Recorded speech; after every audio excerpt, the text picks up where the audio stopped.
Morning everyone, তোমরা সবাই কেমন আছো? আমি খুব ভালো আছি। আজকে রবিবারের সকালটা আমার টিউশন পড়ানো দিয়ে শুরু হয়েছে, যদিও ক্লিপগুলো আমি নিতে পারিনি। তো টিউশন পড়ে আসার সময় আমি চা খেতে গেছিলাম। ওখানে তোমাদের কথা কিছু শেয়ার করি প্রথমে আমি। তো ওখানে দুটো বাচ্চার সঙ্গে আমার দেখা হলো। একজন বলছে ওদের বাড়ি শালবনী, আর একজন বলছে গোপীবল্লভপুর। তো গোপীবল্লভপুর শুনে এত ভালো লাগলো যে হ্যাঁ, যাই হোক, আমার বাড়ির কাছে, হয়তো গ্রামটা অনেকটাই ডিস্টেন্স, ওদের বাড়ি ঘুটিয়ে আমার বাড়ি অন্য জায়গায় হচ্ছে, ঠিক আছে, যাই হোক না, কিন্তু যাই হোক একই জায়গায় গোপী। তো ওটা শুনে আমার এত ভালো লাগলো যে ওদের সঙ্গে গল্প করছিলাম। ওরাও খুব ফ্রিলি গল্প করছিল আমার সঙ্গে, বলছিল যে আমি বললাম যে হোস্টেল থেকে ছাড়ে, ওরা হোস্টেলে থাকে এখানে চার্চ স্কুলে। বলছে না, ছাড়ে না, তো রবিবার দিন ছুটির দিন, তো একদিন আমাদেরকে ছাড়ে, তো ওই জন্য খেতে এসছে বাইরে। যে আমি বলছি তোদের আছে কী রান্না হবে? বলছে রাতে চিকেন হবে, কিন্তু এখন আলু মাখা হবে, আমরা মুড়ি খাবো। আমি যদি তোরা খেতে পারিস না ভাত আলু মাখা দিয়ে? বলছে না দিদি, আমরা খেতে পারি না। তো এরকম গল্প করছিলাম, গল্প টল্প করে আমি চাটা খেয়ে চলে এলাম। তো যাই হোক, মনটা ভালো লাগলো যে হ্যাঁ, বাড়ির ওইদিকে কারোর সঙ্গে দেখা হয়েছে, কথা হয়েছে।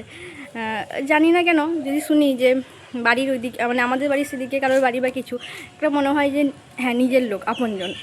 সত্যি আমরা যারা বাইরে থাকি না, আমরা এটা খুবই ফিল করি যে ওইদিকে কাউকে পেলে সত্যি খুব ভালো লাগে। যে হ্যাঁ, বাইরে থাকলে একটা কি বলো না, প্রত্যেকের মধ্যে একটা না কষ্ট কাজ করে যে বাইরে আছি। যখন বিশেষ করে যখন শরীর খারাপ হয় না, তখন আরও বেশি খারাপ লাগে। এখন আমি রুমের দিকে যাচ্ছি, আমার রুমে দেখি আমার রুমমেটটা কী করছে, ঘুম থেকে উঠেছে না কী করছে। চলো তোমাদেরকে দেখে কী করে। জন্য একটু ঘুমই ভাঙেনি, ঘুমাচ্ছে। যে লিখে যাচ্ছে, কতটা শেষ করেছে আমি বলতে পারছি না। আমার 7টা এলডি মোটামুটি কমপ্লিট। আমি বাজি যদি আবার গুলিয়ে ফেলি, কিন্তু ইনি লিখে চলেছেন, কন্টিনিউ করে চলেছেন, এনার এখনো শেষ হয়নি।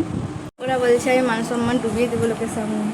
যাই হোক, হ্যাঁ, তোমরা তো জানোই বিয়ে দেবো চাপ থেকে,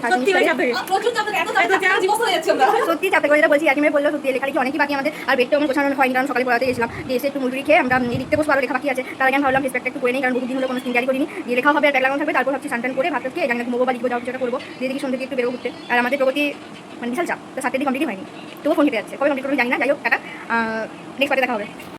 আমি ওটা ভাগ্যিস আসেনি। এখন আমরা ভাত খেতে যাচ্ছি। আজকে রবিবার, আমাদের চিকেন হয়েছে। এখন 3টে বাজে, যাই খেয়ে নেবো। এক্ষুনি তো গালি দিয়ে দেবো বান্ধবীরা আবার। কেন হ্যাঁ, হ্যালো, এই যে আমাদের রুমগুলোর অ্যাভয়েড করবেন, এই যে গোছানো ঠিকঠাক নিয়ে আমরা আসলে একটু অলস গুছাতে পারি না। আমাদের প্রগতি এই যে চুল খুলে দিল, জানে ও এই যে ব্লগে আনবো বলে ভিডিওতে আসবে। তোমার নাম পরিচয় বলো।